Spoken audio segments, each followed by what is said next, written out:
रखेगी, कौम आपको भूलेगी नहीं कि मुझे पता है आपके ऊपर किस तरह के प्रेशर्स हैं, और जिस तरह आप खड़े हैं तो ना मैं आपको भूलूंगा ना ये कौम आपको भूलेगी। और मुझे ये भी मैं वाज़ेह कर दूं, क्योंकि ये इस तरह का प्रेशर शायद ही कभी किसी की पार्टी के लीडर के ऊपर या उसकी पार्टी के मेंबर्स के ऊपर डाला हो, जो इस वक्त हमारे ऊपर पूरा प्रेशर डाला जा रहा है। मैं सिर्फ एक चीज़ वाज़ेह करना चाहता हूं कि अगर मैं अकेला भी रह गया ना, अकेला, मैं तब भी हकीकी आज़ादी के लिए, इस मुल्क के लिए खड़ा रहूंगा। क्योंकि ये कोई गलत फहमी में ना रहे कि इस प्रेशर की वजह से मैं शायद पीछे हट जाऊंगा। जिसके ऊपर 2 कातलाना हमले हो चुके हों, दूसरा जुडिशल कॉम्प्लेक्स के अंदर जो मेरे ऊपर इन्होंने पूरा कत्ल करने का प्लान बनाया हुआ था, जिसके ऊपर 2 हमले हो चुके हों, और वो फिर भी पूरी तरह इस अपनी तहरीक के अंदर एक कदम पीछे ना हटे, तो उसको ये समझ आए कि वो पीछे नहीं हटेगा। और जो मैं फिर से कहता हूं कि जो आज मेरे साथ खड़े रह गए हैं, मैं तो अपनी बात नहीं करता, ये कौम आपको याद रखेगी, क्योंकि कौम को भी पता आप किस तरह के प्रेशर ले रहे हैं। और फिर इस सारी चीज के अंदर जो बात कोई कर नहीं रहा, और कभी भी किसी महज़ब माशरे में ऐसा नहीं होता कि 25 लोग अभी कंफर्म्ड 25 लोग शहीद हुए हैं, सबके किसी के पास कोई हथियार नहीं था, पुरअमन एहतजाज कर रहे थे और उनको सीधी गोलियां मारी गई। 25 का हमें पता इसलिए क्योंकि हमें बाकी का पता इसलिए नहीं कि 7,500 वर्कर्स को पकड़ लिया, 7,500 तहरीक इंसाफ के कारकुनों को पकड़ा हुआ है। तो हमें पता ही नहीं है कि और कितने और शहीद हुए हैं। हमें इतना पता है कि तकरीबन 700 के करीब लोगों को इंजरीज हुई, और वो गोलियों की इंजरीज ज्यादा हैं। तो बात तो आज ये करनी चाहिए कि क्या इसके ऊपर कोई कमीशन नहीं बैठनी चाहिए कि आपके मुल्क के शहरी हैं, जो भी है, एक आदमी कत्ल होता है तो उसके ऊपर तहकीकात होती है, तो पता तो चले कि ये हुआ क्या था। और मैं आज आप सबके सामने कह रहा हूं कि जब भी इंडिपेंडेंट कमीशन बैठेगी, इसके अंदर एक मुनज़्ज़म साजिश आपको नजर आएगी। प्लान किया हुआ था सब कुछ, क्योंकि मुझे तो शुरू में पता ही नहीं, मैं तो जेल में था 4 दिन, मुझे तो ये नहीं पता कि हो क्या रहा था। तो मैं जब बाहर निकला जेल से, उन्होंने कहा जी तबाही हो गई, ये हो गया, घर जलाए गए, कोर कमांडर। मैं भी हैरान, ये हुआ क्या है? क्योंकि 27 साल में एक दफा बताओ कि कभी कोई इस तरह की जला घराव कुछ हुआ है 27 साल में?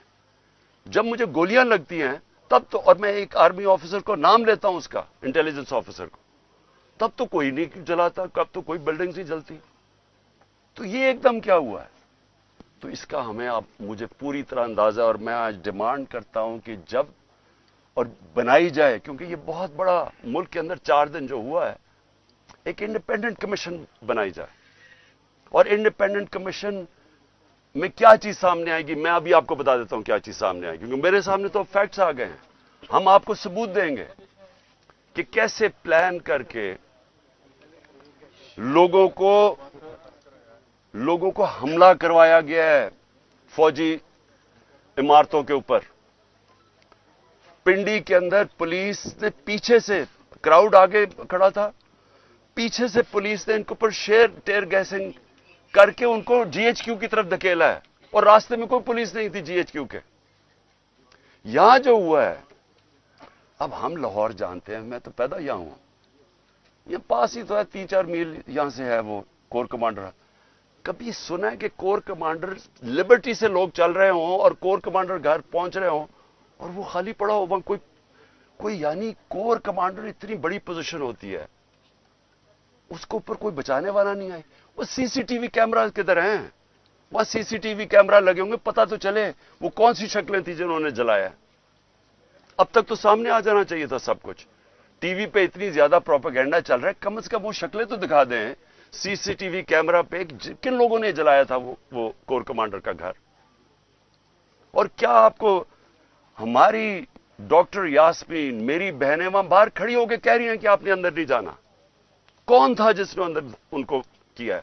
وہی لوگ تھے جنہوں نے میاں والی کے اندر جہاز چوک پہ سب جب وہاں پرامن احتجاج کرے، انہوں نے کہا جی یہ اس کو جلانا ہے جہاز کو.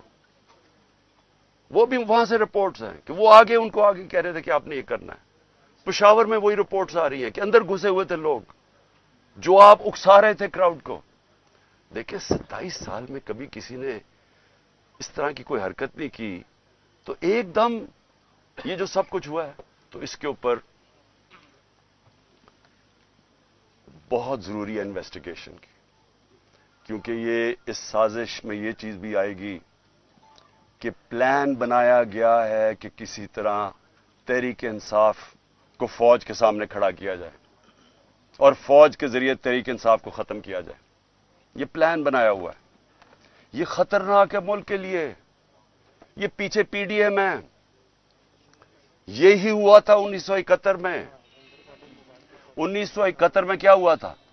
الیکشن جو جیت گیا تھا، جو پرائم منسٹر تھا، جس کو بننا چاہیے تھا پرائم منسٹر، ایک پولیٹیشین نے سازش کی فوج کے ساتھ مل کے اور اس کو بجائے پرائم منسٹر بنانے کے اس کے خلاف ملٹری ایکشن کروایا گیا اور ملک ٹوٹ گیا. یہ وہی پلان بن رہا ہے. الیکشن میں مقابلہ نہیں کر سکتے. 37 میں سے 30 بائی الیکشن ہار چکے ہیں. تو اب ان کو یہ نظر آ رہا ہے کہ نہ کسی طرح فوج کے سامنے کھڑا کرو. کون اپنی فوج سے لڑتا ہے مجھے بتائیں؟ اگر فوج سے لڑے گا تو کیا ملک ہی ہارے گا نا؟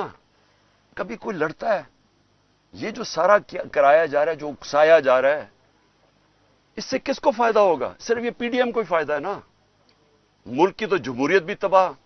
اب یہ سوچ لے کہ یہاں کیئر ٹیکر کا اب کیا قیام رہ گیا، ان کی کیا قانونی حیثیت رہ گئی ہے؟ 90 دن پورے ہو گئے ہیں. ان کا تو کام تھا الیکشن کروانے کے لیے آنا.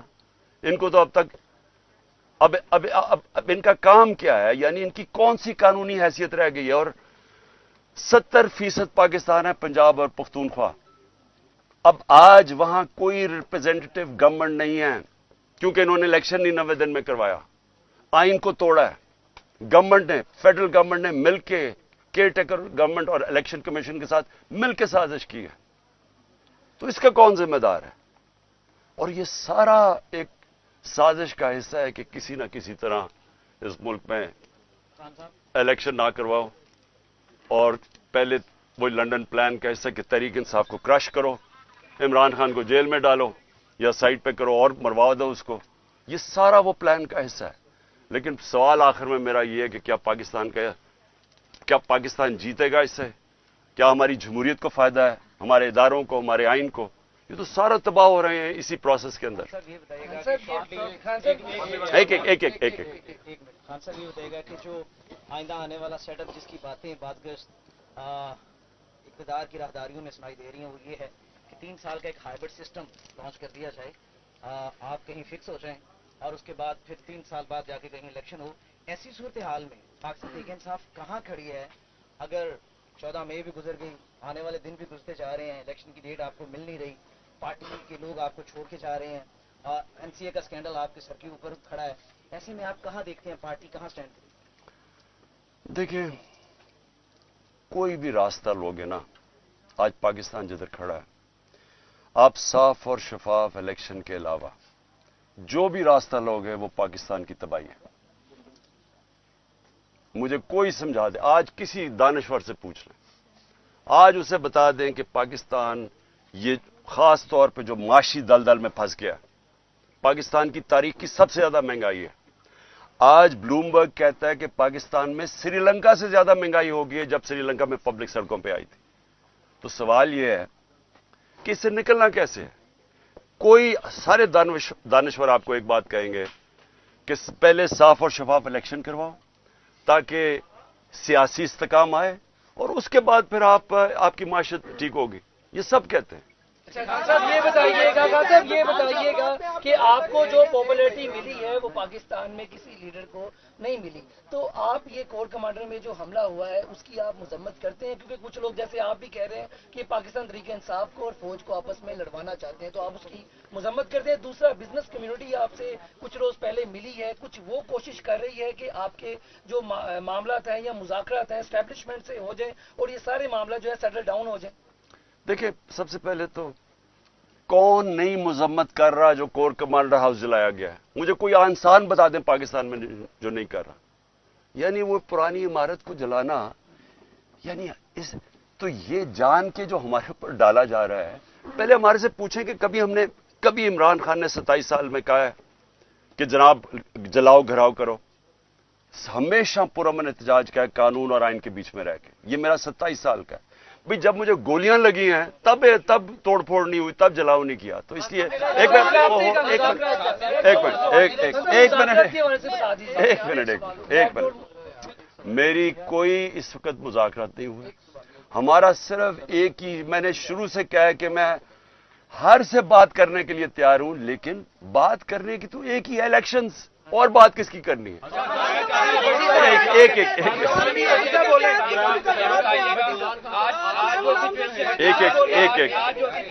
आज जो सिचुएशन तहरीक इंसाफ के साथ बनी हुई है, सूरत हाल बनी हुई है, आप नहीं समझते कि आप ना कौमी असम्बली से निकलते, ना खैबर पख्तूनख्वा की असम्बली तहलील करते, ना पंजाब की असम्बली तहलील करते, तो आप मुनज़्ज़म तरीके से पार्लियामेंट के अंदर बैठ के जमहूरी तरीके से अपनी जद्दोजहद करते, शायद आप अपने मकसद में कामयाब होते, क्योंकि इलेक्शन डिमांड थी वो तो पूरी नहीं हुई।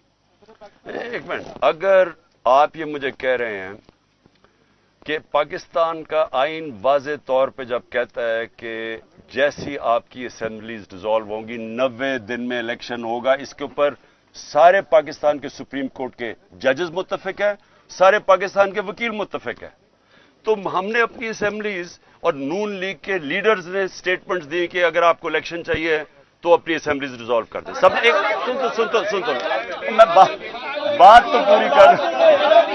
अब मुझे ये बताएं, अब मुझे ये बताएं कि अगर लोग आइन पे नहीं चलने के लिए तैयार, तो उसमें मैं क्या करूं?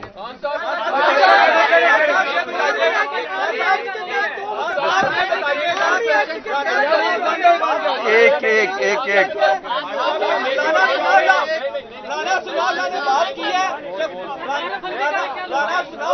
राना ने बात की है कि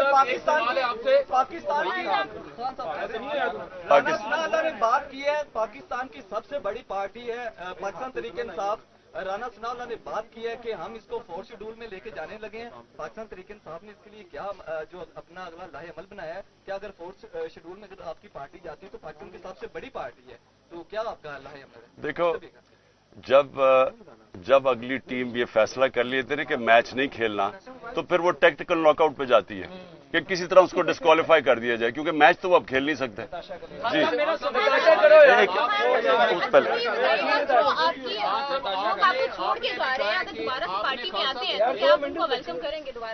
देखिए, वो मैं ये भी कह सकता, क्योंकि मुझे नहीं, कुछ ऐसा है छोड़ के जा रहे हैं आपके लोग। मैं ये नहीं कह सकता कि मैं उनको वापस लूंगा या नहीं लूंगा, लेकिन मैं ये जरूर कहूंगा कि मेरी सारी हमदर्दियां उनके साथ हैं। एक मिनट, क्योंकि उनके ऊपर बड़ा मुश्किल वक्त गुजरा है, उनके ऊपर जो प्रेशर पड़ा है, ये मुझे पता है। इसके बाद अभी आपने कहा है कि मैं अकेला भी रह जाऊं, मैं अपने मौक़िफ़ से पीछे नहीं हटूंगा। आप भी अपने मौक़िफ़ से पीछे नहीं हटना चाह रहे, जो आपके साथ जो आपके खिलाफ है वो भी पीछे नहीं हटना चाह रहे, तो हम मुल्क की तबाही देखें मुस्तकबिल में। देखें, अब मेरे खिलाफ है कौन? इनको तो छोड़ देना पीडीएम को, ये तो इनकी तो हैसियत ही नहीं है। आज देखें, मेरी उनसे कोई लड़ाई नहीं है, गुस्सा उस तरफ से है, वो मुझे अभी तक नहीं पता क्यों। या आप यकीन करें कि मुझे नहीं पता क्यों, क्योंकि मेरी उस तरफ कोई लड़ाई नहीं है। जी बारी चले आओ। तरीके मुश्किल घड़ी में जब इसके ऊपर सख्त तरीन क्रैकडाउन गुजर रहा है, आपने सदर बनाया चौधरी परवेज लाई साहब को, उनके ऊपर तो कोई क्रैकडाउन नहीं है। वो इस वक्त कहाँ है? वो क्यों नहीं सामने आ रहे और पार्टी का बयानिया क्यों नहीं दे रहे? सदर पाकिस्तान का रोल भी पहले परवेज लाई के घर में जो हुआ है, उसका बत्तर बंद गाड़ी ने उसका घर तोड़ा है, जो औरतों से हुआ है, जिस तरह का वो, यानी क्योंकि मुझे तो पता है मेरे घर में वो हुआ है, मेरी बीवी अकेली, यहाँ बत्तर बंद गाड़ी ने दरवाजा तोड़ा और यहाँ 40 पुलिस वाले चारों ऊपर नीचे। यानी देखें, जो ये किया जा रहा है ना, मैं सिर्फ आपको एक बात बताना चाहता हूं, ये इस मुल्क की तारीख में नहीं हुआ। और मुझे समझ नहीं आ रही कि इससे अचीव क्या करने की कोशिश करें। मुझे सिर्फ एक ही समझ आ रही है कि 1 साल से पार्टी को खत्म करने की कोशिश की जा रही है। वो पार्टी और मजबूत होती जा रही है, वोट बैंक और बढ़ता जा रहा है।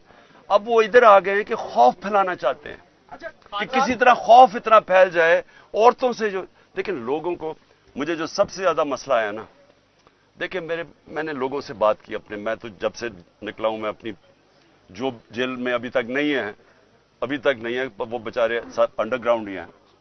लेकिन जो मुझे समझ आई है कि देखिए लोग अपने ऊपर मुश्किलात बर्दाश्त कर लेते हैं, लेकिन घर की औरतों के ऊपर कोई नहीं बेचारा टॉलरेट कर सकता। मुझे जो तकलीफ हुई, मुझे कोई तकलीफ जेल में जाके जो भी होता है, गोलियां भी लगी, लेकिन मेरी बीवी अकेली घर में 2 दफा इन्होंने धावा बोला, 1 दफा वो अकेली और दूसरी दफा नैब आके उसको अरेस्ट करने के लिए आ गए। यानी बाहर पुलिस वारंट निकाल दिए किस चीज के ऊपर, कि वो ट्रस्टी है। ये आज तक दुनिया में नहीं हुआ, ट्रस्टी को ना कोई पैसा मिलता है, ना तनख्वाह मिलता है, ना कुछ होता है। वो ट्रस्टी होने के ऊपर एक और ट्रस्टी भी किसका, अल-कादर का उसका है क्या कि सीरत नबी के ऊपर रिसर्च करनी है। यानी वो यूनिवर्सिटी है जो बच्चों को नबी सल्लल्लाहु अलैहि वसल्लम की लीडरशिप क्वालिटी से खड़ा करना है। उसकी ट्रस्टी होने के ऊपर उसके ऊपर उन्होंने वारंट निकाल दिया। ये कभी ऐसे नहीं हुआ। मैं सिर्फ ये कहना चाहता हूं, औरतों के ऊपर कभी ऐसे नहीं हुआ। लास्ट क्या